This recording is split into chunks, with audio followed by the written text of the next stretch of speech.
Welcome to A edu. और ए edu के हमारे इस यूट्यूब चैनल में आप सभी का स्वागत है। तो हम लोग राष्ट्रीय घटनाक्रम को पढ़ रहे थे और राष्ट्रीय घटनाक्रम में जो सितंबर के महीने के बाद के जो घटनाक्रम थे उसके बारे में हम लोग पढ़ रहे थे। तो उसे हम लोग कंटिन्यू करेंगे और दिसंबर तक समाप्त करेंगे। तो चलिए हम लोग आगे कंटिन्यू करते हैं, जो कि बेहद इंपॉर्टेंट करंट अफेयर्स है।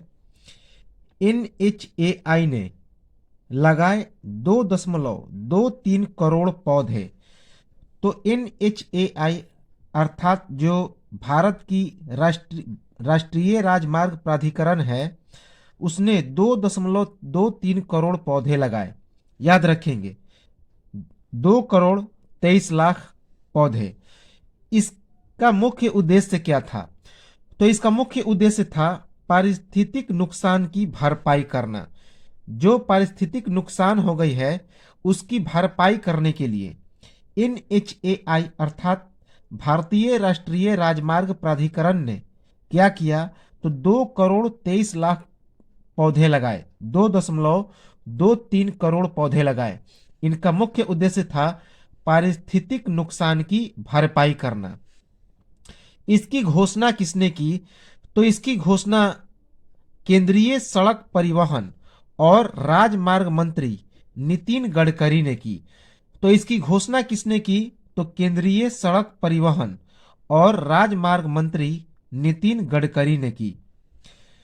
अगला करंट अफेयर्स है। NHAI का मतलब होता है national highway authority of India. National highway authority of India अर्थात भारतीय राष्ट्रीय राजमार्ग प्राधिकरण। अगला करंट अफेयर्स है, इंपॉर्टेंट है।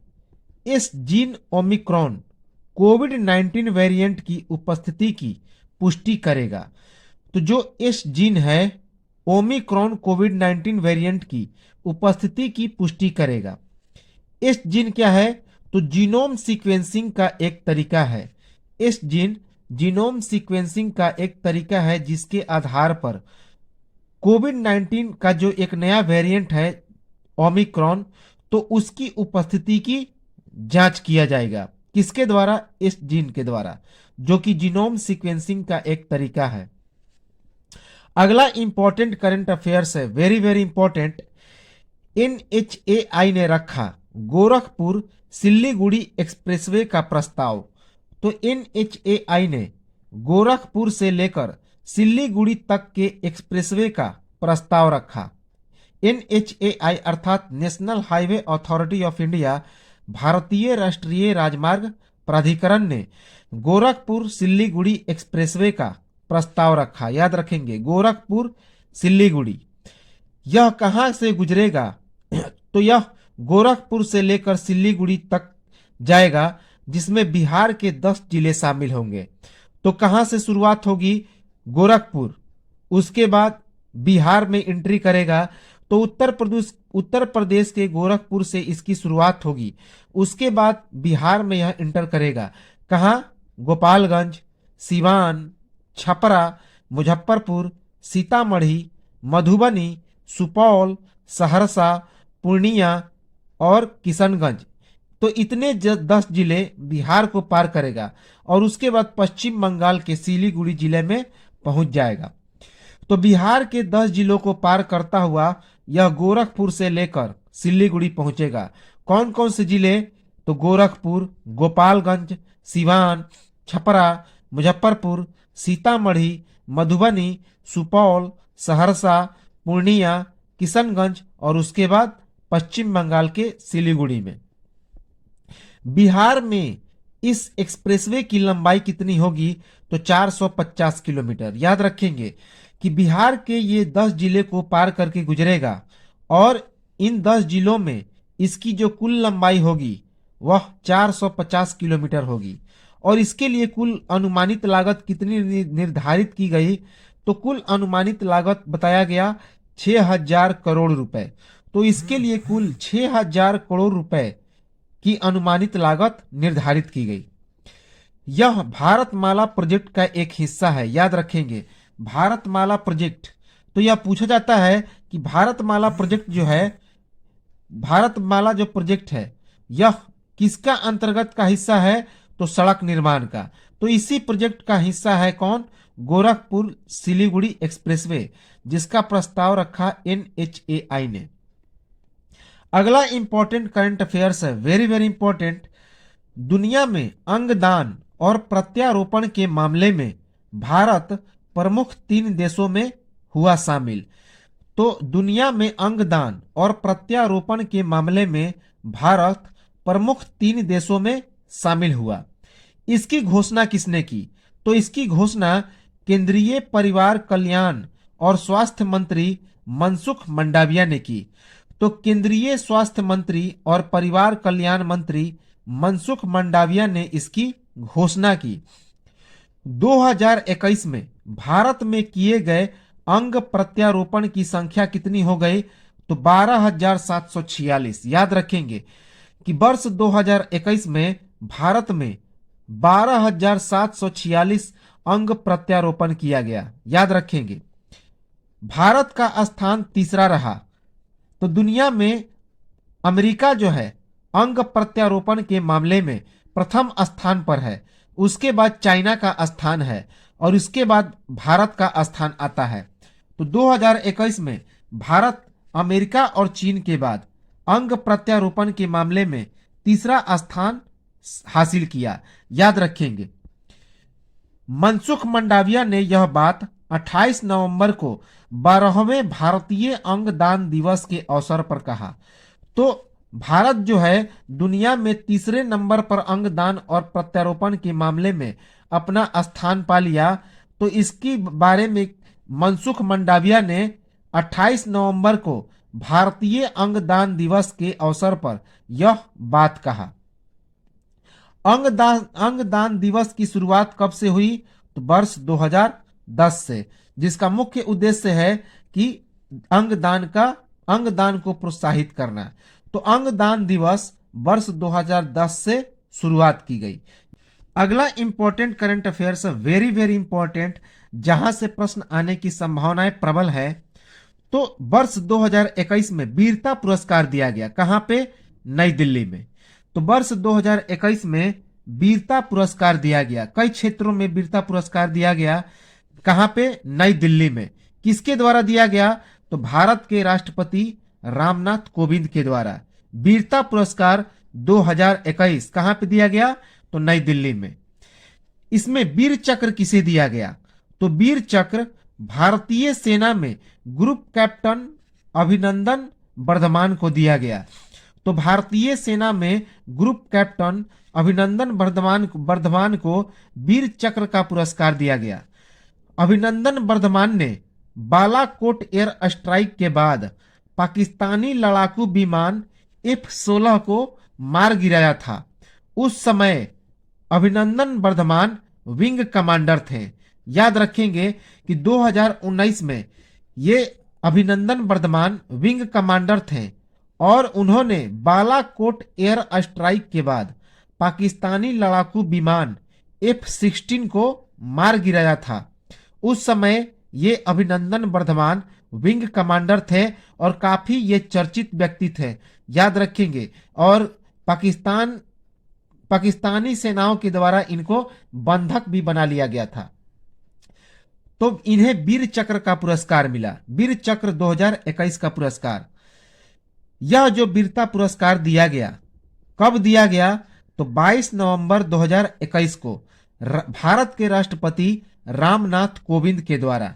तो यह जो वीरता पुरस्कार जितने सारे दिए गए, ये 22 नवंबर 2021 को दिए गए। किसके द्वारा? तो भारत के राष्ट्रपति रामनाथ कोविंद के द्वारा। शौर्य चक्र का पुरस्कार किसे दिया गया?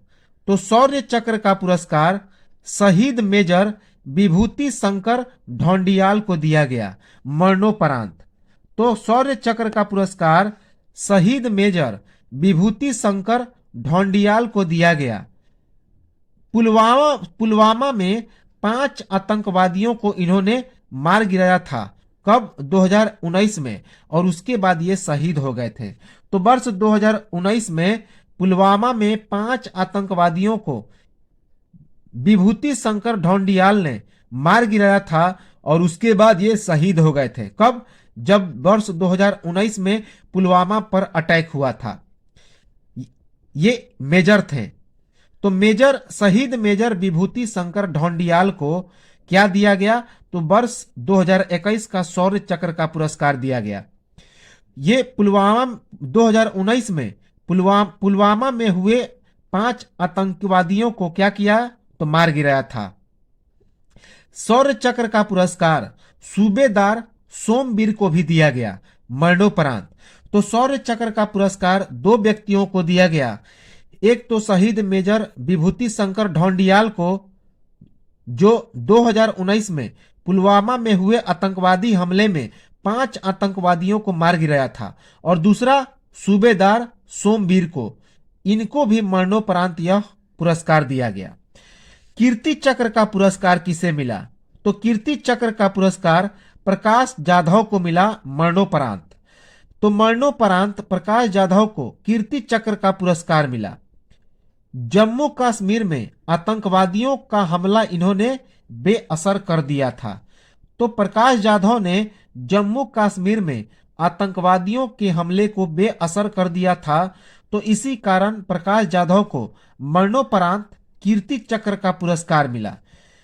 यह जो कीर्ति चक्र है, यह दूसरा सर्वोच्च शांतिकालीन वीरता पुरस्कार है। तो याद रखेंगे कि कीर्ति चक्र दूसरा सर्वोच्च शांतिकालीन वीरता पुरस्कार है। पहला कौन है? तो परमवीर, याद रखेंगे, जो कि मरणोपरांत दिया जाता है।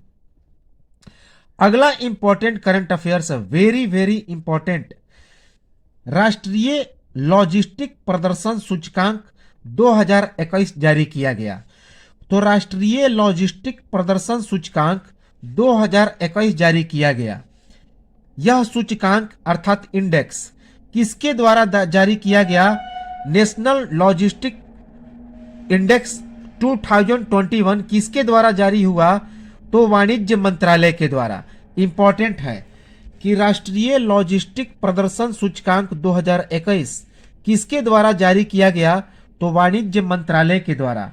कब जारी किया गया? तो 8 नवंबर 2021 को। यह 8 नवंबर 2021 को जारी किया गया। इस सूचकांक में शीर्ष स्थान पर कौन रहा? तो गुजरात। पिछले बार भी गुजरात प्रथम स्थान पर रहा था, और इस साल भी गुजरात जो है इस सूचकांक में पहले स्थान पर रहा। इसका मुख्य उद्देश्य क्या रहा? तो इसका मुख्य उद्देश्य रहा निर्यात और आर्थिक वृद्धि को बढ़ावा देना। तो इसका मुख्य उद्देश्य था निर्यात और आर्थिक वृद्धि को बढ़ावा देना। कितने राज्यों की इसमें सूची जारी की गई थी? तो कुल 21 राज्य। तो कुल 21 राज्यों की इसमें सूची जारी की गई थी, जिसमें प्रथम स्थान पर कौन राज्य रहा?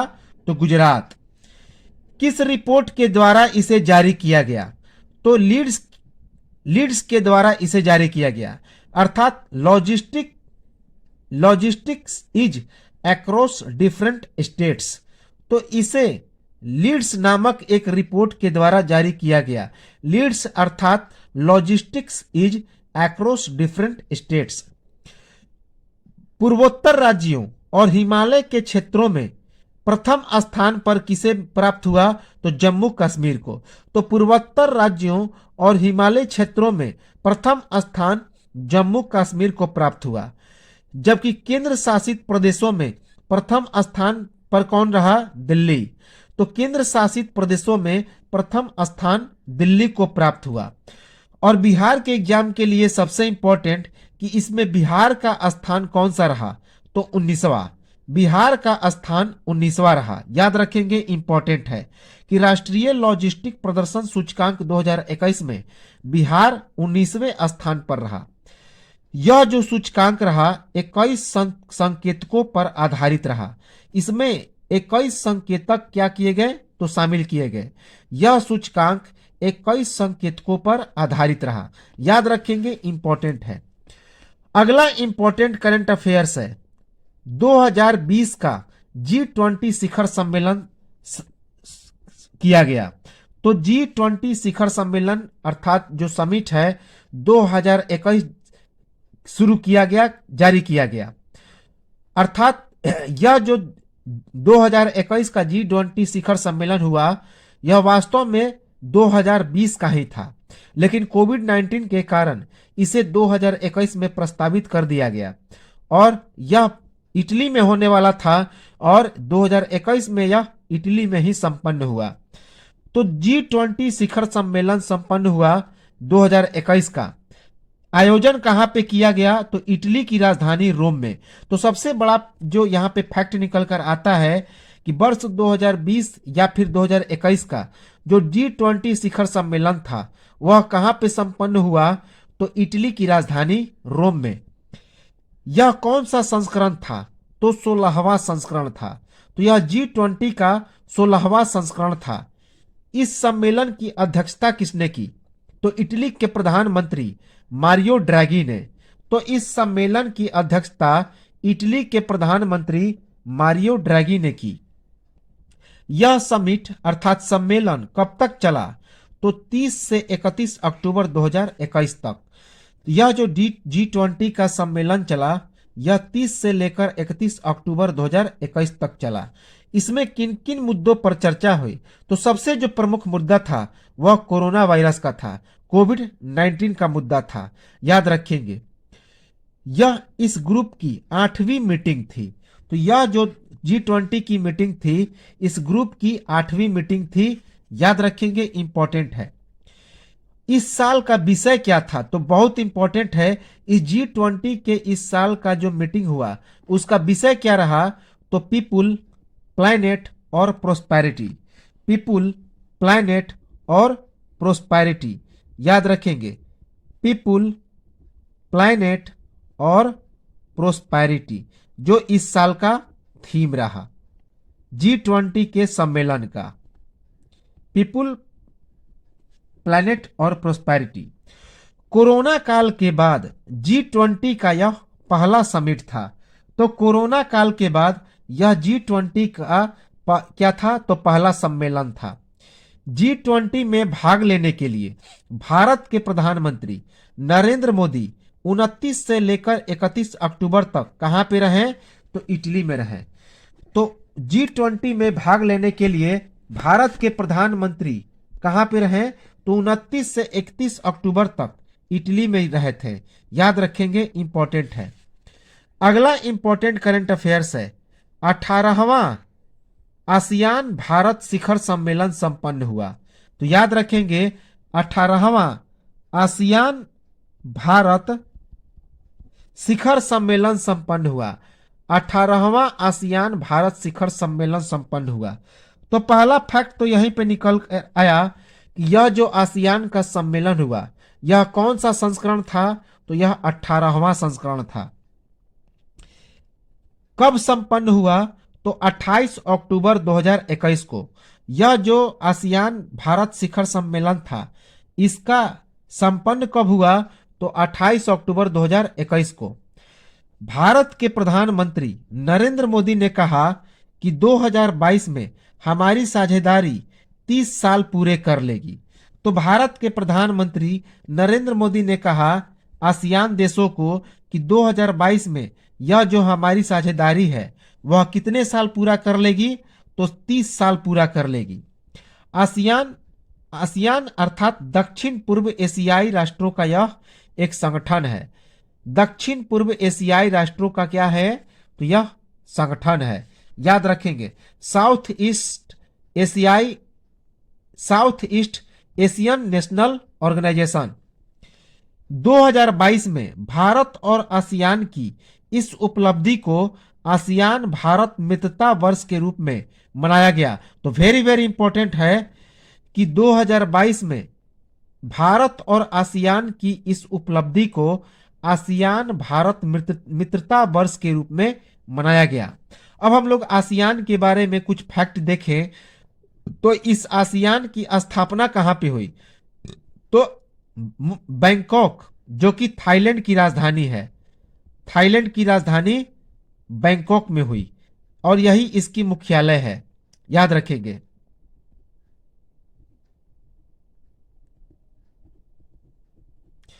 इसकी स्थापना कब हुई? तो 8 अगस्त 1967 को। तो आसियान की स्थापना 8 अगस्त 1967 को थाईलैंड की राजधानी बैंकॉक में हुई और बैंकॉक ही इसका मुख्यालय है। इसके सदस्य देश कितने हैं? तो कुल इसमें 10 देश शामिल हैं। याद रखेंगे 10 देश शामिल हैं। कौन कौन से देश शामिल हैं? तो शुरू में संस्थापक देश 5 बने। कौन कौन बने? तो इंडोनेशिया, मलेशिया, फिलीपींस, सिंगापुर और थाईलैंड। तो इंडोनेशिया, मलेशिया, फिलीपींस, सिंगापुर और थाईलैंड इसके संस्थापक देश हैं। जबकि 5 देश बाद में जाकर जुड़ गए, जैसे वियतनाम, लाओ पीडीआर, म्यांमार, कंबोडिया और भारत। तो इस प्रकार इसमें कुल 10 देश शामिल हुए, जिसमें संस्थापक देश थे इंडोनेशिया, मलेशिया, फिलीपींस, सिंगापुर और थाईलैंड। जबकि बाद में वियतनाम, लाओ पीडीआर, म्यांमार, कंबोडिया और भारत शामिल हो गए। और अब इसकी संख्या कितनी हो गई? तो सदस्य देशों की संख्या 10 हो गई। अगला इंपॉर्टेंट करंट अफेयर्स है, वेरी वेरी इंपॉर्टेंट। भारतीय अंतर्राष्ट्रीय फिल्म महोत्सव 2021 अर्थात IFFI 2021 मनाया गया। तो भारतीय अंतर्राष्ट्रीय फिल्म महोत्सव 2021 अर्थात IFFI 2021 मनाया गया। यह कौन सा संस्करण था? तो यह 52वां संस्करण था। कौन सा संस्करण था? तो 52वां संस्करण था। याद रखेंगे यह कब आयोजित हुआ? तो 20 से लेकर 28 नवंबर 2021 को गोवा में आयोजित हुआ। तो वेरी वेरी इंपॉर्टेंट है। तो यह सबसे इंपॉर्टेंट तो फैक्ट यही पे हो गया कि यह आयोजन कहां पे किया गया। तो 20 से लेकर 28 नवंबर को 20 से लेकर 28 नवंबर 2021 को गोवा में आयोजित किया गया। IFFI का मतलब क्या होता है? तो international film festival of India. International film festival of India अर्थात भारतीय अंतर्राष्ट्रीय फिल्म महोत्सव। इस बार पहली बार IFFI महोत्सव में भाग लेने के लिए OTT खिलाड़ियों को आमंत्रित किया गया, अर्थात जो ओलंपिक के खिलाड़ी हैं उन्हें आमंत्रित किया गया। तो पहली बार इस IFFI महोत्सव में भाग लेने के लिए OTT खिलाड़ियों अर्थात ओलंपिक के खिलाड़ियों को आमंत्रित किया गया। इसके आयोजनकर्ता कौन थे? तो इसका आयोजन किसने किया? तो केंद्रीय सूचना एवं प्रसारण मंत्रालय ने, अर्थात केंद्रीय सूचना एवं प्रसारण मंत्री अनुराग सिंह ठाकुर तथा फिल्म महोत्सव निदेशालय FDD और गोवा सरकार ने मिलकर किया। तो इसके आयोजन किसने की? तो केंद्रीय सूचना एवं प्रसारण मंत्री अनुराग सिंह ठाकुर तथा फिल्म महोत्सव निदेशालय अर्थात FDD और गोवा सरकार के द्वारा इसका आयोजन किया गया। याद रखेंगे इस फिल्म महोत्सव में पहली बार किसने भाग लिया? तो इस फिल्म महोत्सव ने पहली बार भाग लिया Netflix, Amazon Prime, Netflix, Amazon Prime, G5, Voot, Sony Liv exclusive master class, content launch, preview film package screening. तो इस फिल्म महोत्सव में पहली बार भाग किसने लिया? तो Netflix, Amazon Prime, G5, Voot, Sony Liv exclusive master class, content launch, preview film package screening, इन सभी ने जो विज्ञापन करता थे इन्होंने पहली बार भाग लिया। इस फिल्म महोत्सव में सत्यजीत रे लाइफ टाइम अचीवमेंट का भी पुरस्कार दिया गया। तो इस महोत्सव में सत्यजीत रे लाइफ टाइम अचीवमेंट अवार्ड दिया गया। किसे दिया गया? तो इस्तुवान अस्जाबो और मार्टिन स्कॉर्सेस को। तो इस्तुवान अस्जाबो और मार्टिन स्कॉर्सेस को सत्यजीत रे लाइफ टाइम अचीवमेंट अवार्ड प्रदान किया गया। ये दोनों क्या हैं? तो निर्देशक हैं, फिल्म निर्माता हैं और पटकथा लेखक हैं। याद रखेंगे तो ये दोनों इस्तुवान अस्जाबो और मार्टिन स्कॉर्सेस दोनों क्या हैं? तो फिल्म निर्देशक हैं, फिल्म निर्माता हैं और पटकथा लेखक हैं और इन्हें सत्यजीत रे लाइफ टाइम अचीवमेंट अवार्ड से सम्मानित किया गया। याद रखेंगे, गोवा में आयोजित होने वाले 52वें अंतर्राष्ट्रीय भारतीय फिल्म महोत्सव में। याद रखेंगे, वेरी वेरी इंपॉर्टेंट है। तो ये तो था हमारा आज का राष्ट्रीय घटनाक्रम। अगले वीडियो में हम लोग देखेंगे इसके अगले पार्ट को, अगले राष्ट्रीय घटनाक्रम को, और दिसंबर और एग्जाम से पहले लगभग एक एक चीज, एक एक राष्ट्रीय घटनाक्रम, अंतर्राष्ट्रीय, उसके बाद खेल और अन्य सारे फैक्टों को हम लोग समाप्त करेंगे जब तक कि यह एग्जाम समाप्त नहीं होता। तो चलिए मिलते हैं हम लोग अगले वीडियो में। तो लाइक शेयर सब्सक्राइब जरूर करें ताकि आने वाली वीडियो क्या इंफॉर्मेशन जो है आपको पहले मिल सके। और साथ ही साथ इस वीडियो को बार बार रिपीट करके देखें। 2-3 बार सुनने से और देखने से ये चीजें आसानी से दिमाग में फिट हो जाएंगी। तो चलिए मिलते हैं हम लोग अगले वीडियो में। तब तक नमस्कार, जय हिंद।